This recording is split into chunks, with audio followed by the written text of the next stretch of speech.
Hey everyone, this is अभय। तो आज हम लोग बात करने वाले थे रिलेशन के टाइप के बारे में। तो लेट्स स्टार्ट रिलेशन। तो रिलेशन के क्या टाइप्स होते हैं? तो सबसे पहला टाइप होता है reflexive, and then irreflexive, and then symmetric, and then anti symmetric, and then asymmetric, and then एक होता है ट्रांजिटिव। तो इसमें हम लोग बात करेंगे, आज वाले में हम लोग रिफ्लेक्सिव और इररिफ्लेक्सिव के बारे में बात करेंगे। तो लेट्स लिखते हैं हम लोग रिफ्लेक्सिव रिलेशन। क्या होता है रिफ्लेक्सिव रिलेशन? तो यहाँ पे लिखते हैं रिफ्लेक्सिव रिलेशन। तो रिफ्लेक्सिव रिलेशन से क्या पता चलता है? रिफ्लेक्सिव रिलेशन का बेसिक डिफिनेशन बताते हैं, जो बुक में लिखा जाता है कि for all X there belongs to A, then all diagonal element will also belongs to relation. मान लो मतलब क्या हुआ कि मान लो कोई एक सेट दिया 1 2 3, ठीक। अब इसके जितने भी जो भी रिलेशन होंगे, ठीक है, रिलेशन से बिलोंग करने चाहिए। अब इसका कोई रिलेशन मान लो बना लेते हैं 1 1, 1 2, 2 2, 2 1 एंड 3 3, ठीक। अब ये जो रिलेशन है, अब ये रिफ्लेक्सिव है कि नहीं, कैसे पता चलेगा? तो हमें अगर जानना है कि ये रिलेशन जो है रिफ्लेक्सिव है कि नहीं है, तो हम लोग चेक करेंगे कि इसके जो है इस सेट के जितने भी हम लोग के डायगोनल एलिमेंट है प्रेजेंट है कि नहीं। डायगोनल मतलब क्या होता है कि एक तरीके से रिफ्लेक्शन, रिफ्लेक्सिव से मतलब समझ लो एक रिफ्लेक्शन, रिफ्लेक्शन प्रेजेंट है कि नहीं।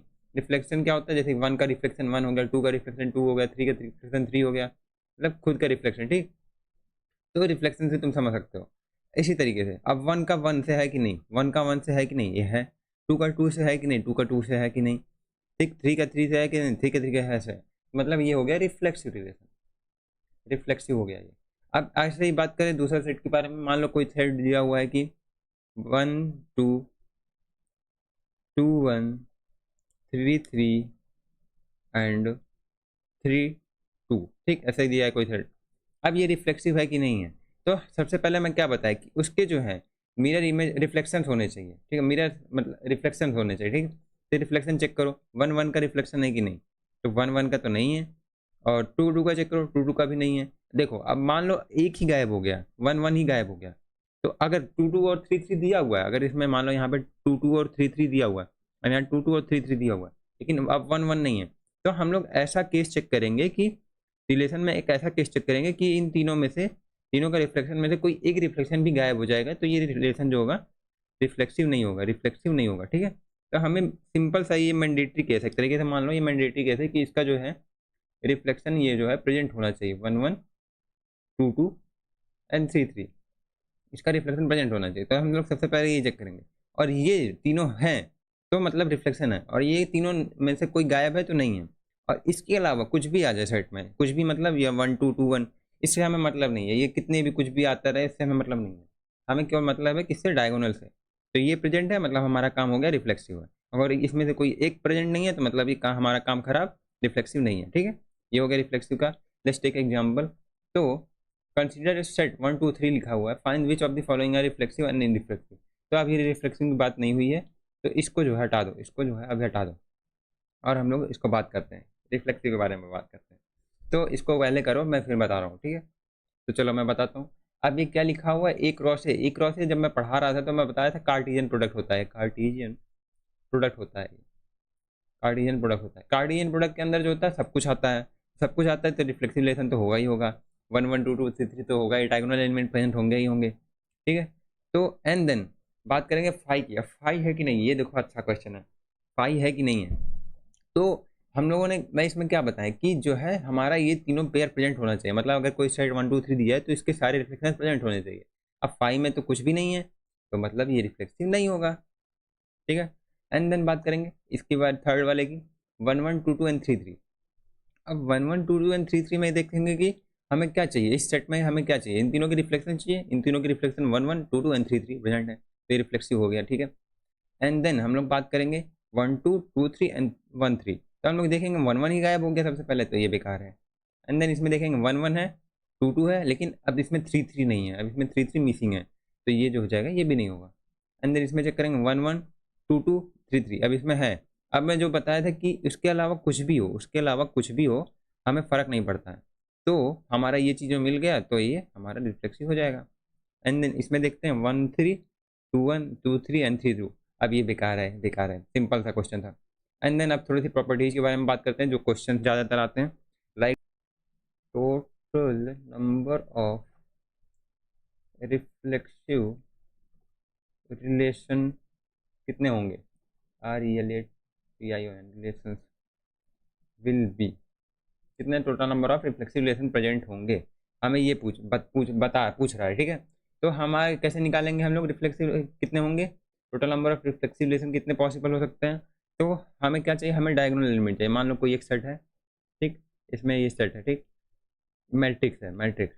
तो इसमें हमें डायगोनल एलिमेंट चाहिए, ये वाले एलिमेंट हमें चाहिए, ये वाले एलिमेंट हमें चाहिए, ये वाले एलिमेंट हमें चाहिए। तो हम लोग करेंगे क्या कि ये सेट जो है, मान लो ये मैट्रिक्स जो है हमारा, ये मैट्रिक्स जो है हमारा n क्रॉस n का मैट्रिक्स है, ठीक। तो इसमें कितने नंबर ऑफ एलिमेंट होंगे, मान लो ये n है, ठीक, नए नंबर ऑफ एलिमेंट है। एंड देन कितने नंबर ऑफ क्रॉस प्रोडक्ट होंगे, n स्क्वायर होंगे, जो मैं हमेशा समझाता हूँ। And then number of diagonal कितने प्रेजेंट होंगे, नंबर ऑफ नॉन डायगोनल कितने प्रेजेंट होंगे। तो नंबर ऑफ डायगोनल कितने प्रेजेंट होंगे, इन डायगोनल n प्रेजेंट होंगे, ठीक। एंड देन नॉन डायगोनल में कितने प्रेजेंट होंगे, n square minus n, n square में से एन घटा देंगे तो जो नॉन डायगोनल, मान लो यहाँ पे लिख देता हूँ मैं in diagonal and in non diagonal, diagonal, ठीक है, यहाँ लिख दिया। एंड देन हमें पूछा क्या, number of reflexive relation will B, total number of reflexive relation कितने होंगे। तो रिफ्लेक्सिव रिलेशन मतलब हमें डायगोनल एलिमेंट चाहिए, ठीक है। तो इसके कितने प्रेजेंट होने के कितने चॉइसेस हो सकती है, वन चॉइस हो सकती है, क्योंकि हमें केवल डायगोनल लेना है। एंड देन अब इसके कितने चॉइस हो सकते हैं, ये प्रेजेंट हो और ना हो। मतलब क्या होता है कि ये रिफ्लेक्सिव रिलेशन में क्या होता है कि हम लोग के पास डायगोनल मैंडेटरी है, मैंडेटरी है मतलब हम लोग के पास वन चॉइस है कि ये प्रेजेंट होगा ही होगा, और कोई चॉइस ही नहीं, नहीं होगा तो रिफ्लेक्सिव ही नहीं होगा। तो ये चॉइस इसके पास एक ही है डायगोनल के पास। लेकिन नॉन डायगोनल के पास क्या है कि ये प्रेजेंट हो भी सकता है, नहीं भी हो सकता है, मतलब इसके पास दो दो चॉइस है, इसलिए 2n² माइनस n चॉइसेस हो जाएंगी।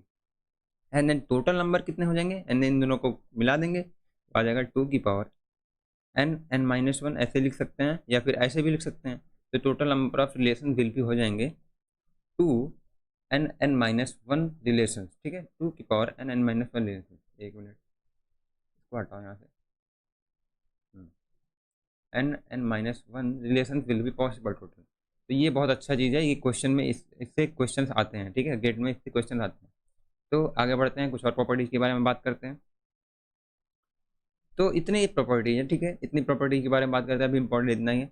एंड देन अब बात करते हैं इररिफ्लेक्सिव के बारे में। Let's talk about irreflexive relation. What is irreflexive relation. तो इररिफ्लेक्सिव इररिफ्लेक्सिव इररिफ्लेक्सिव क्या होता है कि इररिफ्लेक्सिव क्या होता है, रिफ्लेक्सिव में मैं क्या समझाया था कि इसके जो है रिफ्लेक्शन प्रेजेंट होने चाहिए। अब इररिफ्लेक्सिव क्या कहता है कि मेरे अंदर जो है, अब मेरे अंदर वो आएगा, इस मेरे अंदर वो रिलेशंस आएंगे कि जिसमें डायगोनल प्रेजेंट होने ही नहीं चाहिए। जैसे कि डायगोनल, मान लो मैं क्या बोला, डायगोनल क्या क्या है, 1 1 2 2 एंड 3 3 डायगोनल थे जो मैं सेट लिया था, ठीक। अब ये तीनों जो है प्रेजेंट नहीं होने चाहिए, मेरे अंदर जो है रिफ्लेक्शन प्रेजेंट नहीं होना चाहिए, तब मैं ये रिफ्लेक्सिव कहलाऊंगा, ठीक है। मेरे अंदर एक भी पेयर प्रेजेंट नहीं होना चाहिए, एक भी पेयर प्रेजेंट नहीं होना चाहिए, तब ये रिफ्लेक्सिव कहलाएगा। इसका एग्जाम्पल ले लेता हूँ, मान लो 1 2 एंड 3, ठीक। तो इसका एग्जाम्पल क्या होगा कि 1 2 2 2 2 2 नहीं 2 3 एंड देन 2 1 एंड 3 2, ये जो सेट बनेगा ये जो है इररिफ्लेक्सिव है। इररिफ्लेक्सिव कैसे है, मैं समझाता हूँ इररिफ्लेक्सिव कैसे है। इररिफ्लेक्सिव कैसे है कि हम लोग को ये तीनों पेयर नहीं चाहिए, हमें डायगोनल पेयर नहीं चाहिए इसमें। तो डायगोनल पेयर नहीं चाहिए मतलब 1 1 2 2 नहीं चाहिए, तो इसमें 1 1 2 2 एंड 3 3 देखेंगे है कि नहीं है, नहीं है मतलब इररिफ्लेक्सिव है। सिंपल सा है ये, उसी का उल्टा है, सिंपल। इसको मैं ऐसे बुक की भाषा में ऐसे लिखते हैं इसको, for all x belongs to a then x does not belongs to r, ठीक। ये होता है इसका बुक की भाषा, बुक वाली भाषा। अब इसका भी एग्जांपल ले लेते हैं। इसका एग्जांपल इसका ये हो गया, एंड देन इसका भी एग्जांपल से समझ लेते हैं। ऐसी एग्जांपल इस वाले पेज में है। तो इसमें अब क्या करेंगे हम लोग, इररिफ्लेक्सिव के बारे में भी बात करेंगे। तो अब हम लोग इस इररिफ्लेक्सिव के बारे में बात भी इसमें करेंगे। तो अब इररिफ्लेक्सिव तुम लोग करो, फिर मैं सॉल्व करके बताता हूँ। तो देखो मैं बता रहा हूँ, A cross A Cartesian product irreflexive होगा कि नहीं होगा, बहुत अच्छा क्वेश्चन है। तो ये जो होगा इररिफ्लेक्सिव नहीं होगा। कैसे नहीं होगा? क्योंकि इसमें जो कार्टेशियन प्रोडक्ट में अगर रिफ्लेक्सिव है ये, तो इररिफ्लेक्सिव कैसे ही होगा? तो ये बेकार है, ये नहीं होगा। एंड देन फाई, अब फाई क्या बोलता है कि इररिफ्लेक्सिव क्या बोलते हैं कि मेरे अंदर जो है रिफ्लेक्सिव का कोई पार्ट नहीं होना चाहिए, बाकी सब हो, बाकी कुछ भी हो, फर्क नहीं पड़ता हमें। तो क्या होगा कि ये भी सही होगा, ये रिफ्लेक्सिव होगा। एंड देन इसमें देखेंगे 1 1 2 2 3 3 है, तो बेकार ही है, रिफ्लेक्सिव है तो मतलब इररिफ्लेक्सिव नहीं होगा। एंड देन इसमें करते हैं कि 1 2 2 3 एंड 1 3। अब ये जो होगा ये होगा, इसमें एक भी पेयर प्रेजेंट नहीं है रिफ्लेक्शन का, रिफ्लेक्सिव का एक भी पेयर प्रेजेंट नहीं है, तो ये जो हो जाएगा ये रिफ्लेक्सिव हो जाएगा। ठीक, अब इसमें देखेंगे 1 1 प्रेजेंट है, 1 2 प्रेजेंट है, 2 1 प्रेजेंट है, 2 2 प्रेजेंट है। ये देखो, अब ये रिफ्लेक्सिव तो नहीं है यहाँ, ये रिफ्लेक्सिव तो नहीं है, लेकिन अब क्या होगा, ये इररिफ्लेक्सिव भी नहीं होगा। इररिफ्लेक्सिव क्यों नहीं होगा? क्योंकि इसमें जो है एक पेयर 1 1 एंड 2 2 प्रेजेंट हो गया है, तो इसको एक भी डायगोनल पेयर नहीं चाहिए होता है, पेयर नहीं चाहिए होता है। ठीक है, एंड देन बात करेंगे फिर से दूसरे के एग्जाम्पल छठे के बारे में। 1 1 2 2 एंड 3 3, ये तो बेकार ही है फिर। एंड देन इसमें क्या करेंगे 1 3 2 1 2 3 एंड 3 2, ये तो है, ये है, इसमें एक भी पेयर प्रेजेंट नहीं है, तो सिंपल सा था। ठीक है, अब इसकी भी प्रॉपर्टी के बारे में बात करते हैं, जैसे इसकी प्रॉपर्टी के बारे में बात किया था। तो let's talk about first property, like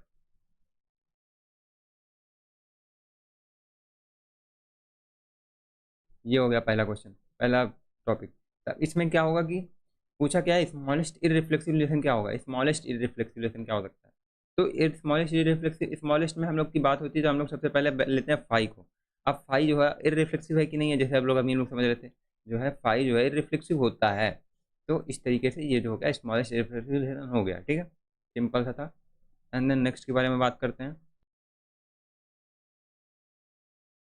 अब लार्जेस्ट इररिफ्लेक्सिव रिलेशन क्या होगा?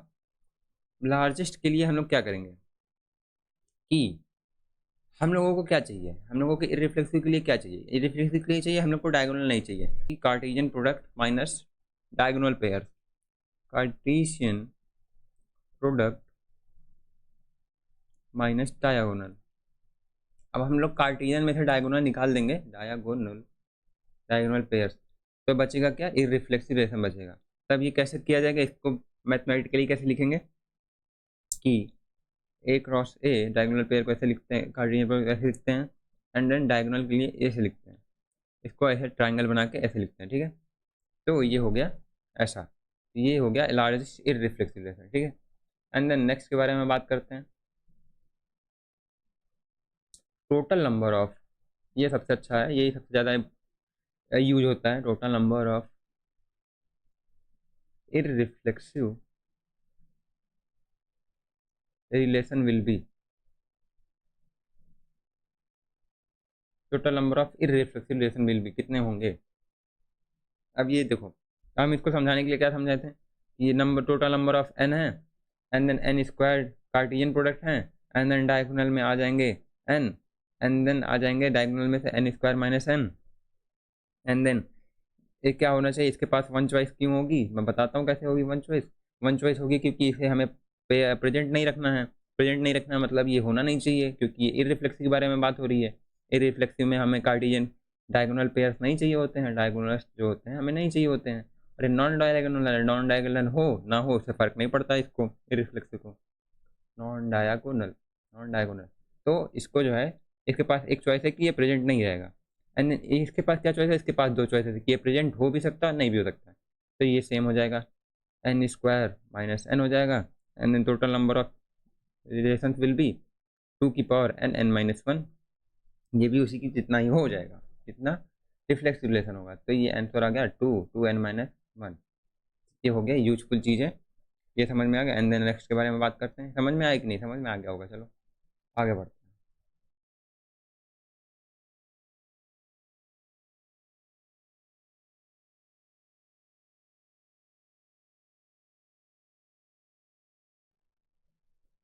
अब ये क्या कह रहा है कि ये कह रहा है if two relation R1 and R2, दो रिलेशन है R1 एंड R2 नाम के, आर इररिफ्लेक्टिव, वो इररिफ्लेक्सिव है, then R of complement is irreflexive and vice versa, क्या उनका कॉम्प्लीमेंट भी इररिफ्लेक्सिव होगा कि नहीं, ये पूछ रहा है ट्रू है और फॉल्स।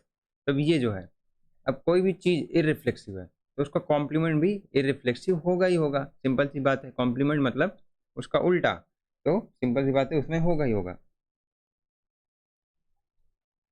तो ये हो गया, एंड देन आगे बढ़ते हैं।